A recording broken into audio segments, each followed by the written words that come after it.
I bring y'all greetings from Birmingham, Alabama, by way of Douglasville, Georgia. Y'all too quiet up in here tonight.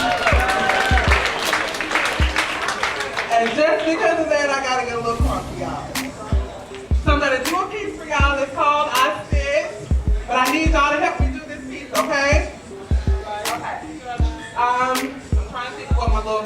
When I lift up the mic, I want y'all to say, I spit! Can y'all do that? We're gonna do a test run. We're gonna see how good y'all is. Here.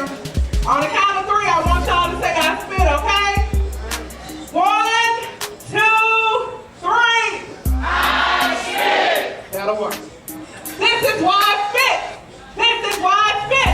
This is why, this is why, this is why I spit! This is why I spit! This is why I spit! This is why, this is why, this is why I spit! I spit for the voices who continue to go unheard, and for the voiceless who wish they can utter just one word, and for the voices whose thinking is completely absurd.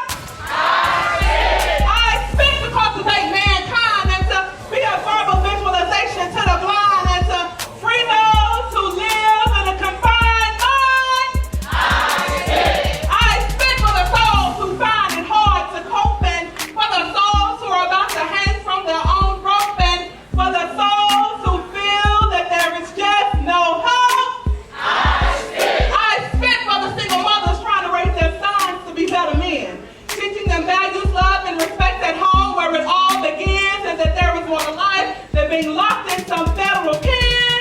I spit for those who don't believe, and for those who have never been challenged to achieve, and for those who avoid negativity because that's all they can conceive. I spit for those who won't get up off their ass and keep looking at that same half-empty glass, standing on the sideline watching life pass. I spit for the sisters who don't know their worth, and for the sisters who refuse to love again because they've been hurt, and for the sisters who don't believe that men still walk this earth. I spit fire so that my blades will be your light. Words burning into your core as they are meant to incite, evoking strength and knowledge within as your psyche ignites. I spit, and I spit.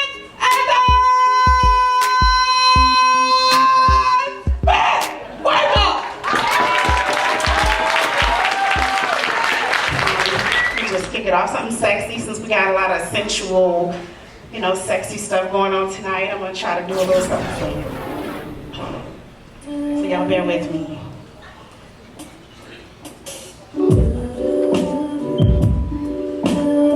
Y'all like Jill Scott?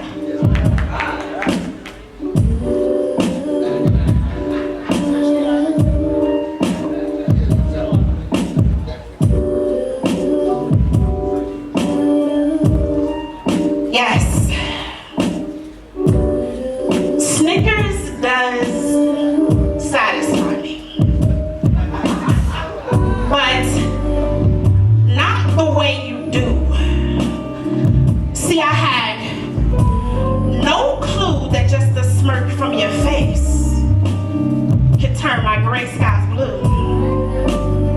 I want to get lost in you, but promise me you'll help me find me once we're through. Help me hold it together like glue, 'cause there's something extraordinary going on when it's just us two. So let's turn off these phones, turn off this computer, and tell everyone we'll return in a few. 'Cause see, what I'm about to do to you is good enough to make the morning news. Make you change your religious views if I so choose. Have you up all night, writing me love haikus. See, you're my chocolate covered delight, and I'm nibbling on you. I'm the artist and you're my muse. So it's okay if things get a little wild right now. We can turn this bedroom into a zoo.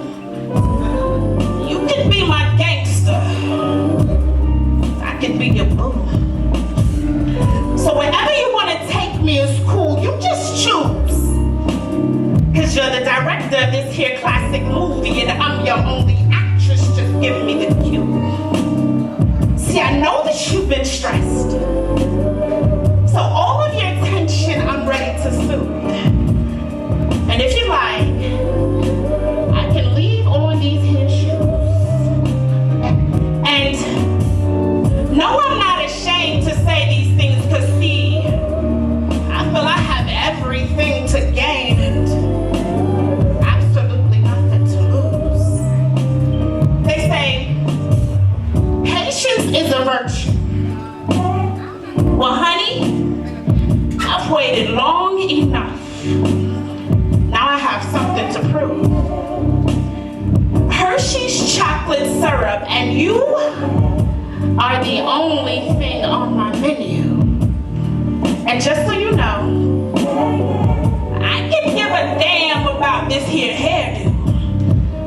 I could be your morning, afternoon, and a midnight proof. So just tell me, do you have a sweet tooth? Cause I'm about to make it do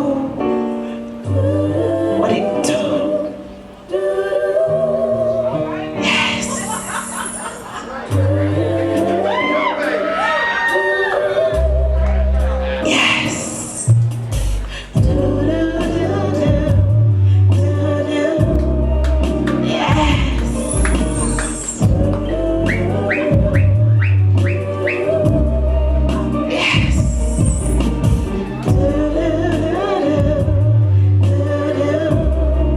Yes.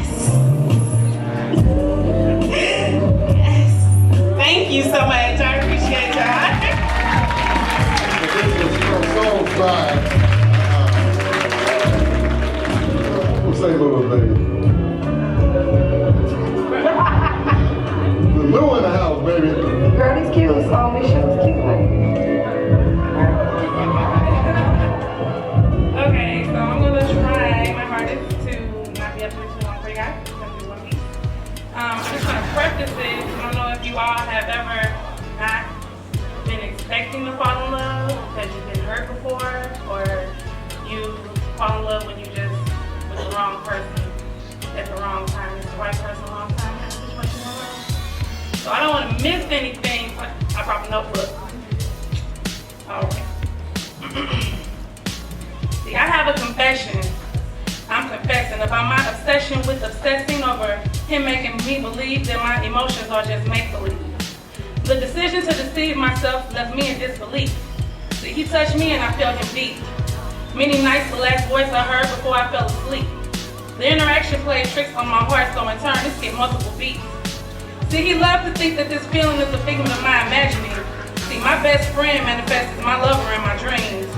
Our paths got entangled when he crossed the line, it seemed. Both emotionally detached, we were two of a kind. But how could a man with no heart teach me how to open mind? He told me I should try to love going in with an open mind. And his mind was so intriguing, he was extremely mentally well endowed. By him, I was always mentally aroused. So it happened that I missed him when I was with him, so the day he kissed me, you know I had to kiss him. I constantly blamed this event on wine and lust. And remaining friends for me was a must. See, we were two single complex entities creating kinetic energy, so when our lips touch, we spontaneously combust. See, platonic date nights and many ignored warnings turned into lust-filled late nights and early mornings. My heart got involved, and I must admit it. And now my best friend thinks that he ain't even with it. But his ass certainly didn't quit, so I tried to fight it. I talked myself around it. I swear I wasn't looking, but I found it. I was floating nosedive to hit the ground with it. To love or not to love. A soul never crossed my mind until we talked about what type of guy I like. He asked me a million times, what's your type? Key, why you dismiss these dudes after the first date night? And I could only explain that something about them just wasn't right. I told him that it was imperative to me that my guy was funny, and one day while laughing at him, something said, it's him, you dummy. Passion progressed, followed by regret. Pissed at him for ever being more than a friend, I became obsessed. My thoughts flowed like I was crazy, loving him but creating reasons to push him away from me. And he thinks that I'm bipolar because one day I changed. His frozen heart and mind were no longer the same, and I couldn't continue to play this game. One day I'm super cool, the same old key, and the next I wonder who he interacts with the way he does with me. And the day I felt jealousy was the day I decided to turn to icy me. The emotions were buried deep enough that now I can get a little sleep. My defense mechanism has always been to withdraw and become distant. Passively, aggressively losing my best friend is the same instinct. And I like to express the utmost regret to him for my heart betraying me. If I know him, he doesn't think that this is necessary, but the thought that he could think any less of me would surely make a mess of me. Emotionless key, betrayed by feelings. 2 ears stay full of tears while I stared at the ceiling. Please don't think I'm crazy, because this is a foreign feeling to me.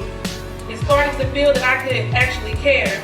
Who falls for their best friend is something to beware. Unfortunately for me, he has no heart and is void of emotion.